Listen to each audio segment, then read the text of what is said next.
Downtown. How about that? Downtown. Live pictures over King Street right now, where it is a bustling lunchtime there up in the mountains. Looking pretty nice right now. A little bit of sun out there. Let's go ahead and bring in Chris Mulcahy. He's got to look at your forecast.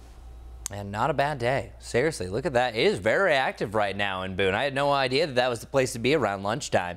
Monroe Government Center, can't really see the people bustling around Monroe, but looking off in the distance, we're seeing a mix of clouds and sunshine. I think we're going to populate a few more clouds as we work our way through the afternoon. Stepping out of the way, we're in the humid range. Anytime your dew points are above 60 degrees, we're feeling it. We're feeling the stickiness of the air. It really starts to get muggy above 70. Luckily, we're nowhere close to that. But if you combine that with the heat, a cold front moving through, we do have a chance for some severe storms today. So any storm that bubbles up will have a chance at gusty winds at 40 to 60 plus miles per hour, some smaller hail, and also some isolated flooding with this situation, just because these aren't going to be moving especially fast. So keep that in mind later on in the afternoon. A lot of us could have a great dry day to spend time outdoors. Others could see rain for an hour, so keep that in mind. I have a high of around 88 degrees. I think the increased cloud cover we'll see over the next couple of hours will put a cap on our warming, getting very close or to 90 degrees around Chirag. If we hit 90 degrees, say that it exceeds my expectation,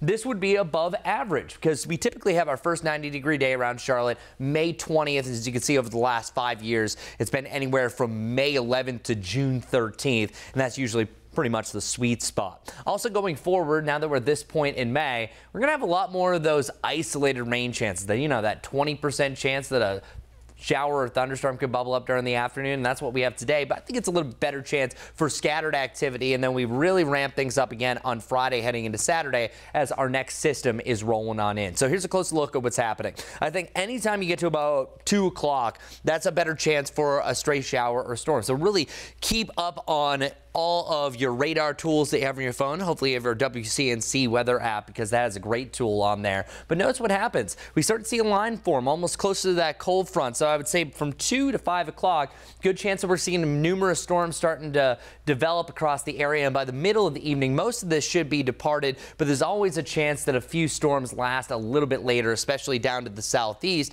and then we'll be clearing out through the overnight. So lows very, very mild, mid to the upper 50s, some near 60 degrees. Pretty pleasant, above normal, and then the upper 40s up in the mountains. Our 10-day temperature trend, we do see a fall just in time for Mother's Day. So that's not a bad thing. If you wanted to spend Mother's Day out in the boat, it might be a little bit cool for some, with temperatures in the lower to the mid 70s. Then we rebound back to the 80s before you know it, back above normal heading into the middle part of May. So here's the reason why we're seeing a chance for storms today. A cold front. Once this dips down to the south, it's relatively drier air, so we're not really feeling the stickiness for tomorrow, not seeing the rain during the afternoon, so we're pretty much free of that. Once this front gets a little bit closer to us, wouldn't be surprised if we have a few isolated showers and or thunderstorms during your Thursday evening. And then underneath this umbrella of warmth, that's where we have another surge of storms during your Friday afternoon heading into the evening. And then finally, the last hurrah around this low pressure system, more rain heading into Saturday. And this is what's really going to cool us down, falling temperatures. So that's why we have the 70s for this